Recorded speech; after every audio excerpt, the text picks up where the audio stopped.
You have been taught that happiness comes from getting what you want. That seems obvious, that seems almost too simple to question. And yet, if that were true, if happiness were simply a matter of acquiring what you desire, then why are so many people who have everything still quietly miserable? I am not speaking of fictional characters or distant abstractions. I am speaking of people you know, people who have built careers, raised families, accumulated comfort and security, and yet lie awake at night with something they cannot quite name. A feeling that the life they constructed somehow does not fit them, that the success they achieved has not delivered what it promised. This is not a rare condition, it is extraordinarily common. And the reason it persists is not bad luck or external circumstance, or the wrong partner, or the wrong profession. The reason is this: most people have fundamentally misunderstood what happiness is, not because they are foolish, but because they have been given a false map, and a false map, followed carefully, still leads to the wrong place. Let me show you what I mean, and I want you to pay close attention, because what I am about to explain is not a philosophical opinion. It is something the human mind does, reliably, predictably, and once you see it, you will begin to recognize it everywhere you look. The first thing people believe is that happiness is a destination, that if they can get there, to the promotion, the house, the relationship, the number in the bank account, the recognition from people they respect, they will feel something settle inside them, a quiet satisfaction, a sense of arrival. And here is the strange thing: sometimes they do feel it. When the goal is achieved, when the moment arrives, there is something real, a genuine pleasure, a genuine satisfaction. The mind lights up, the body responds. Something good has happened, and the person knows it. But then something else happens, something the person almost never anticipates. It fades. Not because something goes wrong, not because the achievement is taken away, but simply because the mind adapts, because that is what minds do. What was once extraordinary becomes ordinary. What was once a dream becomes a baseline. The promotion becomes the new normal. The house becomes simply where you live. The relationship becomes routine. Scientists who study this call it hedonic adaptation. I would describe it differently. The ego grows bored with what it once desired. Think about what this means. A person spends years, sometimes decades, working towards something, organizing their energy, their time, their emotional life around a goal. And when they reach it, they have perhaps 6 months of genuine satisfaction before their nervous system recalibrates and starts looking for the next thing. This is not weakness. This is not ingratitude. This is not a character flaw. It is the architecture of the human mind. But here is the implication that most people miss. If the mind adapts to every gain, if every improvement eventually becomes the new floor rather than the ceiling, then happiness cannot come from accumulation, not in any lasting sense. You do not enjoy your success, you get used to it, and then you need more. The man who chases a promotion and gets it is within months chasing the next one. The man who buys the larger house begins to notice the even larger house on the hill. The man who receives recognition begins to need more recognition to feel the same feeling. You run faster. You stay in the same place. This is not a metaphor. This is a description of how the reward system in the human brain actually functions. Dopamine, the chemical that drives pursuit, is designed for seeking, not for having. The pleasure is in the chase. The arrival is always, eventually, disappointing. And yet people continue. They tell themselves, this time will be different. This goal is the real one. Once I reach this, I will finally feel it. But here is the question that should trouble you. Why do people keep believing this, even after it has failed them repeatedly? This is where it gets more interesting, because the problem is not simply that people chase the wrong things. That explanation is too comfortable. It puts the error outside the person, in their choices, in their circumstances, in what they chose to pursue. The deeper problem is something the mind does to protect itself from an unbearable realization. When a person has organized their entire life around the belief that happiness is waiting at a certain destination, when they have sacrificed time, relationships, health, genuine feeling, and they arrive and the happiness is not there, or it disappears too quickly, the mind is faced with a terrible choice. It can admit that the map was wrong, that years were spent pursuing something that does not deliver what it promised, or it can change the story. And most of the time, the mind changes the story. The successful man who still feels empty does not say, "I have been wrong about what happiness requires." Instead, he says, "I need more," or "The economy is difficult," or "My partner does not understand me," or "I would be happy if only this one thing were different." The mind is extraordinarily creative when it comes to protecting the self from painful conclusions. When reality threatens the story a person has been telling themselves, they change the story before they change the life. This is what I spent much of my career studying. Not grand neurosis, not theatrical breakdown, but the quiet, ordinary, constant work the mind performs to maintain a version of itself that it can tolerate. And one of the most important things I observed is this: a person can be living a life that is fundamentally misaligned with who they are, their real desires, their real needs, their real character, and yet they will not feel this as a clear message from within. They will feel it as something vague and uncomfortable, as irritability, as dissatisfaction without an obvious cause, as a recurring sense that something is missing but they cannot locate what it is. The conscious mind constructs a life that appears successful. The unconscious knows it is hollow. And these two forces do not negotiate. They do not communicate directly. They produce symptoms: restlessness, a persistent feeling of being slightly out of place in your own existence. You cannot feel peace while lying to yourself, even if you do not know you are doing it. Let me give you something concrete. There is a man, and you may recognize him, who spent 30 years building a career. He was competent. He was driven. He told himself he was doing it for his family, for security, for a future where he could finally stop and breathe. He retires. The family is provided for. The security is real. And he does not know what to do with himself. Not because retirement is inherently empty, but because for 30 years the structure of his life, the meaning of his days, the sense of forward movement, the feeling of being needed, was entirely external. It came from the job, and now the job is gone. He says he is fine. He says he is enjoying the rest. But something in him has gone very quiet, in a way that does not feel like peace. It feels like flatness.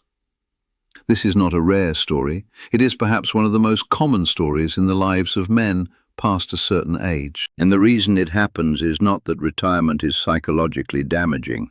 The reason is that this man, at some point decades earlier, stopped asking a certain question.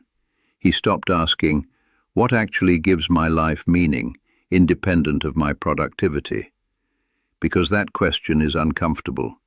And so he did what the human mind often does with uncomfortable questions.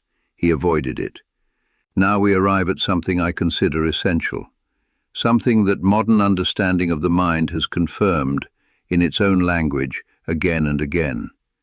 Emotional avoidance is one of the most reliable paths to long-term dissatisfaction. This seems counterintuitive. It seems like avoiding pain should produce comfort, like steering around difficulty should produce ease.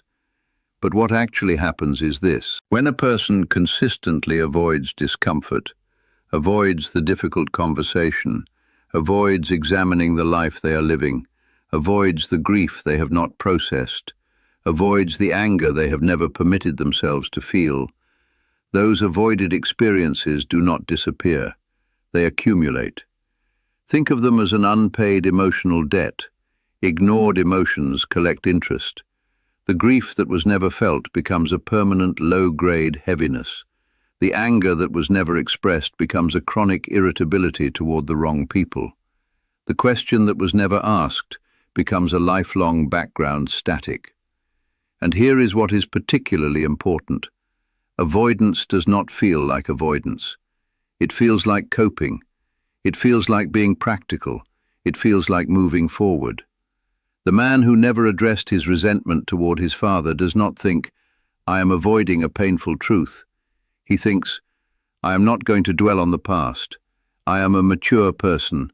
I do not carry grudges." He calls his retreat maturity, but it is not maturity, it is protection. And the cost of that protection is carried quietly in everything he feels afterward. His dissatisfaction with his marriage, his inability to receive tenderness without discomfort, his strange harshness toward his own children when they show vulnerability, his sense that emotional life is somehow foreign and slightly threatening. These are not random symptoms, they are precise. They connect directly to what was avoided. Your dissatisfaction is not random, it is specific, it points somewhere. But this raises a question. If avoidance is so costly, why do people persist in it? Because it works. In the short term, it works extremely well. The mind is not irrational when it avoids. It is following a perfectly sensible logic. Difficult emotions are uncomfortable. Facing them requires effort, uncertainty, and the risk of conclusions that would force change. Avoiding them produces immediate relief, and the human mind, like most organisms, prefers immediate relief to long-term benefit, when the long-term benefit requires sustained discomfort now. The problem is that the short-term logic compounds into a long-term structure. A person avoids one difficult conversation. It becomes easier to avoid the next one. They develop a pattern of deflection, of humor used to dissolve tension, of changing the subject when things become too real. This pattern becomes habitual, and the habit becomes invisible. They stop noticing they are doing it because it has become simply how they are. And then, years later, they look at their closest relationships and notice something that troubles them.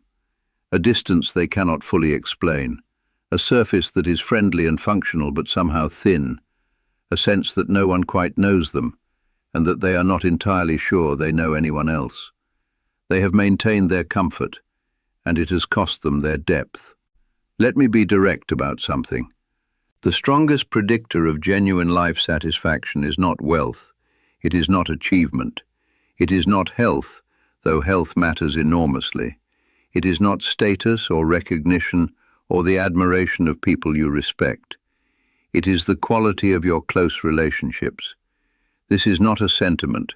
This is one of the most replicated findings in psychological research.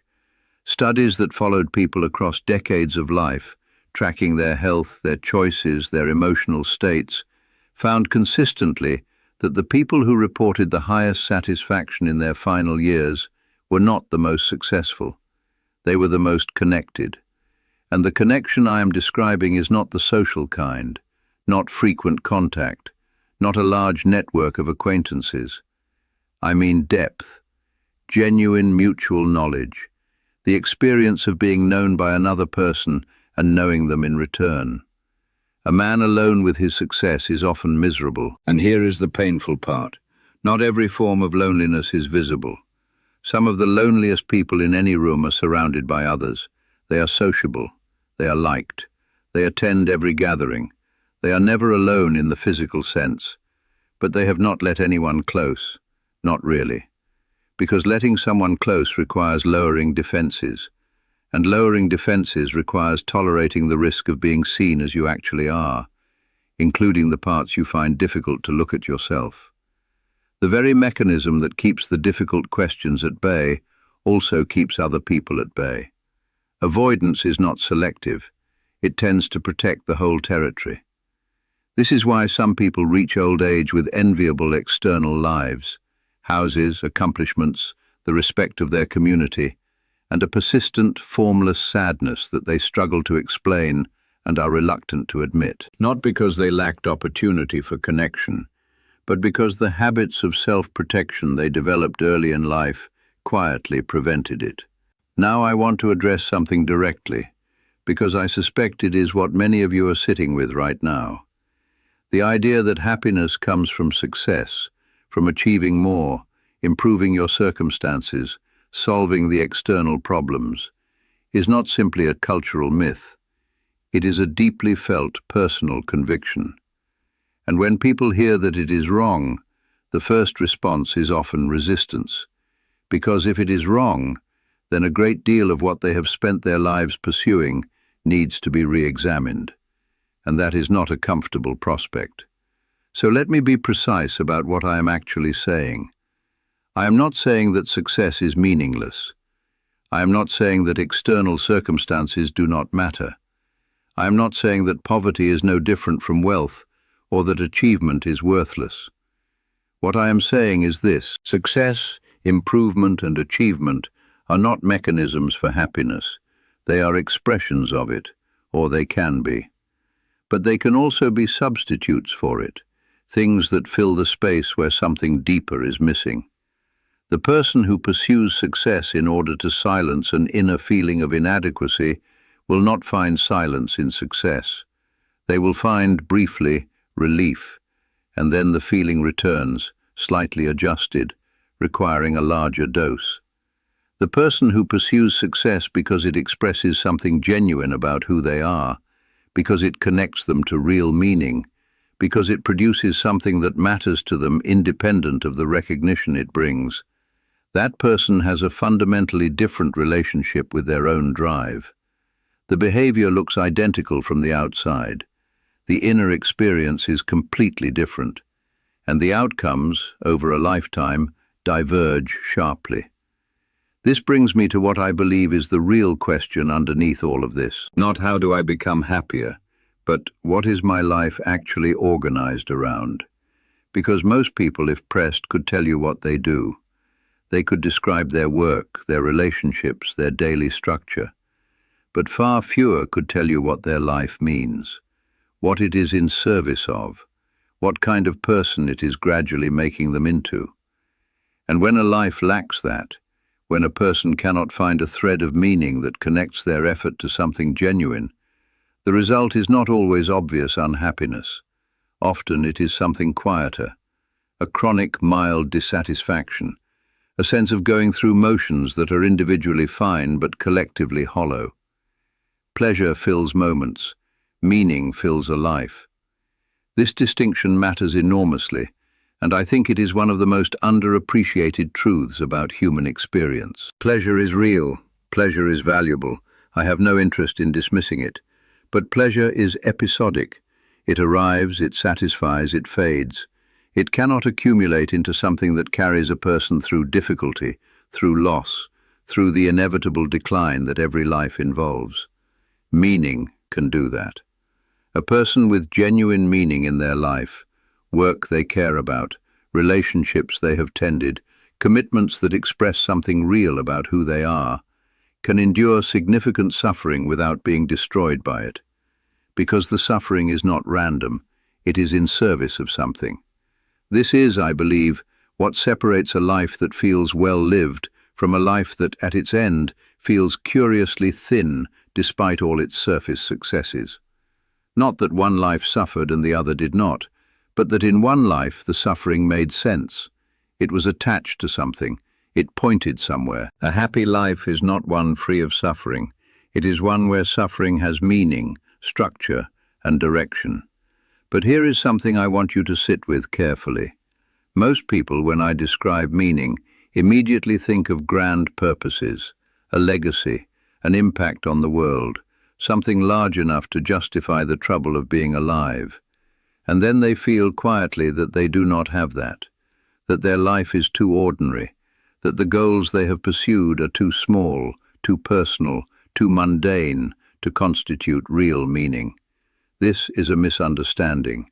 Meaning is not measured in scale, it is measured in alignment. A person who has raised children with genuine attention and love has meaning, not because it is impressive to others, but because it is an expression of something real about who they are and what they value. A person who has mastered a craft, not famous for it, not wealthy from it, but genuinely skilled and committed, has meaning. A person who has maintained a real friendship across decades, who has shown up in difficulty, who has been known and known in return, has meaning. The question is not whether your life is large enough. The question is whether it is yours. Many people are not living wrong. They are living someone else's idea of right. And this is perhaps the subtler and more damaging form of the problem, because it is so difficult to see. The goals they pursue are culturally approved. The path they followed was the one they were told led somewhere good. And it does lead somewhere, just not somewhere that fits them. The unconscious knows when the conscious mind is pretending, and it registers the gap. Not loudly, not in clear messages, but in the background dissatisfaction, the vague wrongness, the recurring suspicion that something is off without knowing what. There is a pattern I observed repeatedly that I want to name clearly, because I think it is more common than most people realize. People do not only pursue goals that don't suit them, they also recreate situations that have harmed them. I know this sounds strange. Why would a person recreate harm? Because what is familiar feels safe. Not comfortable necessarily, but known. And the mind, particularly when it has been shaped by early experience that was difficult or confusing, develops a kind of preference for the familiar, even when the familiar is painful. The person who was criticized harshly as a child gravitates toward relationships where criticism is present, not because they want to be criticized, but because their emotional system was calibrated in that environment. It knows how to function there. It knows what to expect. The person who grew up in chaos gravitates toward chaotic situations as an adult, not because they prefer chaos, but because calm in their nervous system feels somehow incomplete, like a note that has been left unresolved. And they cannot fully see this pattern from inside it. They experience it as bad luck, or as the difficulty of other people, or as some flaw in themselves that prevents things from working out. What they are doing is repeating the past in the hope, unconscious, never articulated, of resolving it, of finally getting it right this time, of making the outcome different. It almost never works, because they are not repeating the past to change it. They are repeating it because it is the only emotional script they know. And until the pattern itself is seen, until the person can step far enough back to recognize that their choices are shaped by something old, something that came before the choices, the repetition continues. So what is the actual answer to the question this discussion began with? What is the secret to a happy life? I want to be honest with you. There is no secret. Not in the way you may have hoped. There is no technique you have been missing, no shift of perspective that will rearrange everything in an afternoon. But there is something true. Something that, if understood clearly, changes the direction a person moves in. Happiness is not comfort. It is coherence. What I mean by this is specific.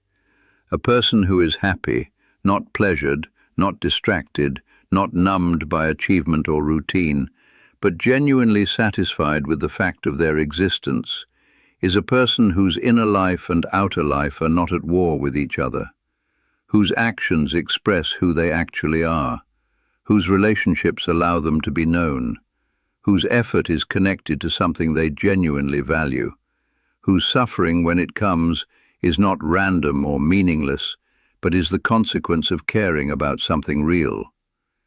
This is not an easy state to reach, and it is not permanent once reached. It requires ongoing attention. It requires honesty, which is uncomfortable. It requires the willingness to face what avoidance has been protecting you from. It requires the tolerance of uncertainty, of knowing that the story you have been telling about yourself may need to change. But here is the thing about that discomfort. It is productive. It is the discomfort of moving toward something, not away from something. And that difference, the direction of the discomfort, is, I think, one of the most important distinctions in a human life. You cannot build a happy life on top of ignored truths. Not because the truths are so terrible. In most cases they are not.